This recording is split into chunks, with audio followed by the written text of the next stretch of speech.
अस्सलाम वालेकुम दोस्तों, आज सुबह का आगाज़ हो चुका है। आज तीसरा दिन है हमारे टूर का और आज हम जा रहे हैं शारदा सिटी और आगे केल और औरंगकेल वगैरह का आपको विज़िट करवाएंगे और वहाँ से आपको व्यू दिखाएंगे। तो अभी सब लोग तैयार होकर गाड़ी में बैठ चुके हैं, तो अब हम निकलने वाले हैं यहाँ से।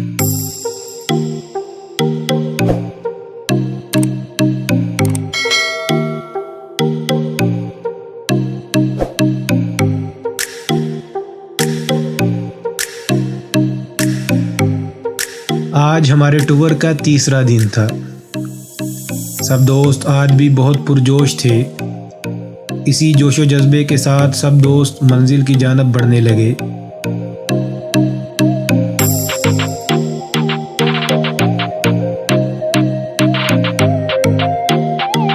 आज हमारी मंजिल केल और अड़ंगकेल थी, मगर साथ में दोस्तों ने सोच रखा था अगर कुछ टाइम मिला तो शारदा विलेज का भी विजिट किया जाएगा।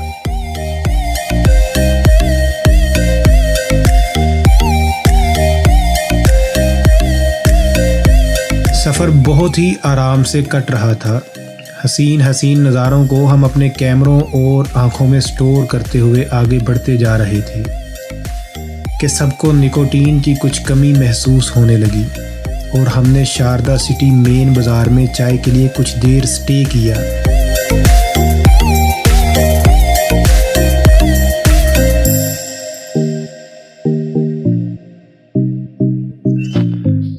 क्योंकि दोस्तों चाय ना पिया तो भला फिर क्या जिया।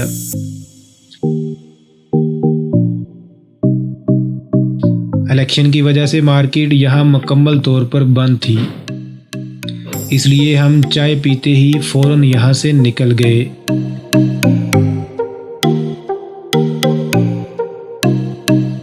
और एक बार फिर से फ्रेश और तरोताज़ा होकर मंजिल की जानब बढ़ने लगे। हम सब आगे कल आगे बादल बॉल पड़ गई, अपनी पिकनिक हो गई, बारिश तेज हो गई, आँख मचोली हो गई, बादल जोर से कट गए,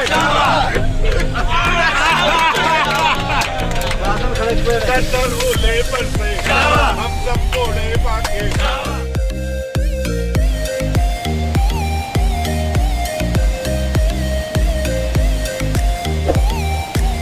केल जाते हुए बहुत सी आबशारें कुदरत के हुस्न में और इजाफा करते हुए आपको नज़र आती हैं।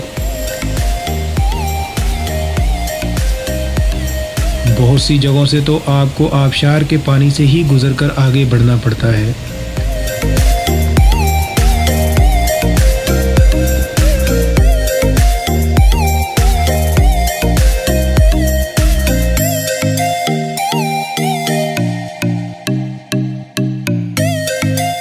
बेबून वैली की तरह केल का रास्ता भी बहुत ख़तरनाक है। सिंगल रोड है, वो भी बहुत ज़्यादा पथरीला।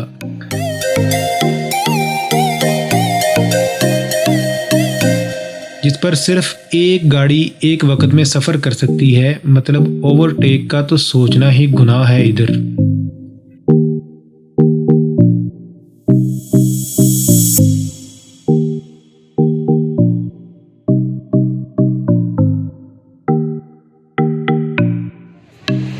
दोस्तों केल जाने का रास्ता इतना ख़तरनाक है कि यहाँ पे गाड़ियाँ ये फंसी हुई हैं सारी, कोई रोड नहीं बना हुआ। ये बड़ा ख़तरनाक सा रास्ता है, एक ही गाड़ी गुजरने का यहाँ पे रास्ता है। अभी हम भी जा रहे हैं केल, तो ये हमारी गाड़ी फंस गई है यहाँ पे। बस निकल जाएगी आपकी गाड़ी, बस हेलो निकल जाएगी यार गाड़ी।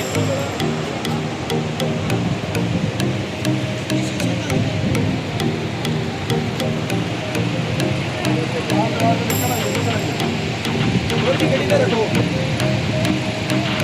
बस इधर सलाम दो। नहीं जी, गाड़ी निकालने में हम कामयाब हो गए हैं यहाँ से।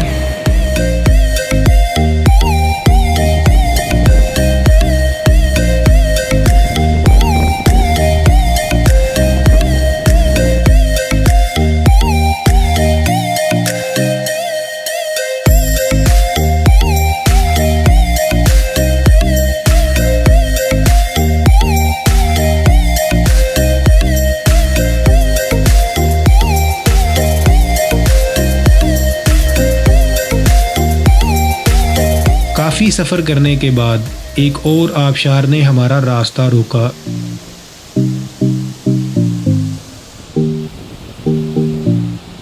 दोस्त वैसे भी बैठ बैठ कर थक चुके थे।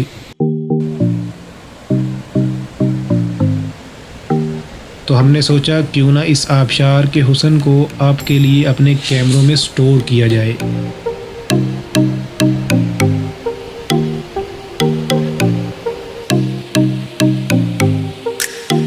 और साथ साथ खुद भी इन हसीन मनाजर से लुत्फ़ अंदोज़ हुआ जाए।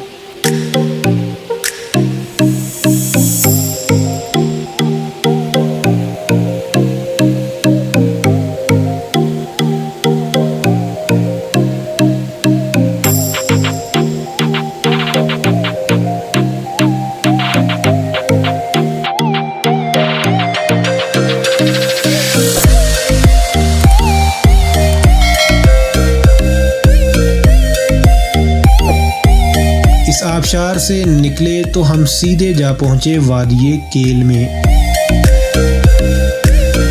4 घंटे के मुश्किल तरीन सफ़र के बाद हम केल में पहुंच चुके हैं। इस वक्त हम गाड़ी पार्क कर रहे हैं। यहाँ से हम आगे औरंगकेल की तरफ जाएंगे भाई। की तरफ अभी जा रहे हैं। और इधर क्या क्या है देखने लायक?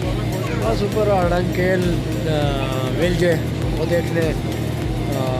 इसमें ये फरस वगैरह है, वो देखेंगे इंशाल्लाह। अभी चेयर लिफ्ट पे बैठ के हम उधर जाएंगे औरंगकेल।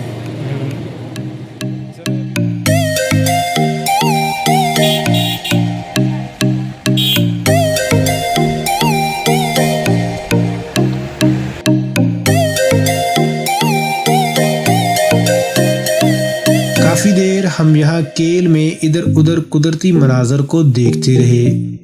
यहाँ लोगों ने ज़्यादातर लकड़ी के घर तामीर किए हुए थे। केल बहुत ही खूबसूरत और देखने लायक सियाहती मकाम है और यहीं से आपको चेयर लिफ्ट के ज़रिए अड़ंगकेल की तरफ जाना होता है। प्रोग्राम तो हमारा भी अड़ंगकेल जाने का ही था, मगर यहाँ जब हमने देखा तो बहुत लंबी कतार थी जो कि चेयर लिफ्ट पर जाने के लिए टिकट के हसूल के लिए यहाँ पहले से मौजूद थी। वक़्त पहले ही बहुत गुजर चुका था। अगर हमें अड़ंगकेल जाना था तो इसका मतलब ये था कि हमें अड़ंगकेल में ही रात स्टे करना पड़ेगी, मगर हमारे पास टाइम की बहुत ज़्यादा कमी थी, जिस वजह से हमने फ़ैसला किया कि अड़ंगकेल की कुर्बानी देते हैं और जाकर शारदा विलेज घूमते हैं, जो कि हमारे रास्ते में ही था।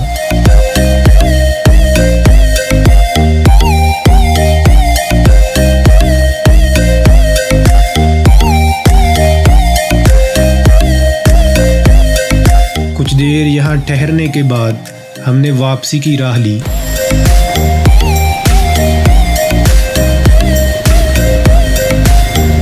और उसी पथरीले रास्ते और खूबसूरत आबशारों को देखते हुए हम सीधे जा पहुँचे शारदा विलेज। वहाँ हम एक होटल पर रिफ्रेशमेंट के लिए रुके और फिर वहाँ से विलेज की जानब बढ़ने लगे। वहाँ एक बहुत ही पुरानी यूनिवर्सिटी भी मौजूद है, जिसे देखने का हमारा इरादा था।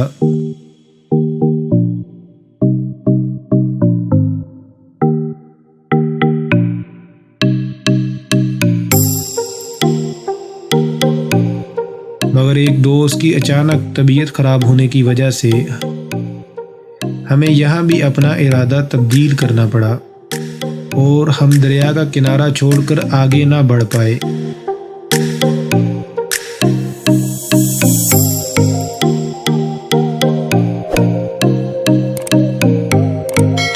जितनी देर तक दोस्त की तबीयत ठीक हुई तब तक शारदा विलेज में नून लीग के कैंडिडेट के जीतने की खबर आ चुकी थी और हर तरफ लोग नून लीग की जीत का जश्न मना रहे थे और नारे लगा रहे थे।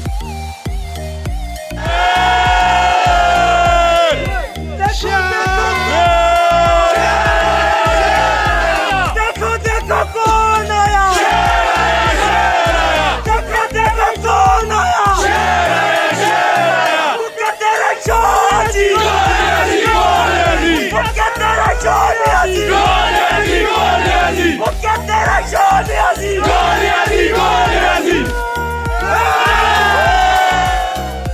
और फिर यहीं से वापसी होटल की राह ली।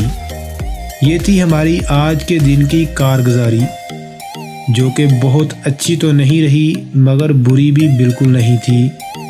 कल हमारा वापसी का सफ़र शुरू होगा, तो अगर आपको हालांकि खूबसूरत आबशारें और दरिया को देखना चाहते हैं तो चैनल को सब्सक्राइब करना मत भूलिएगा। शुक्रिया।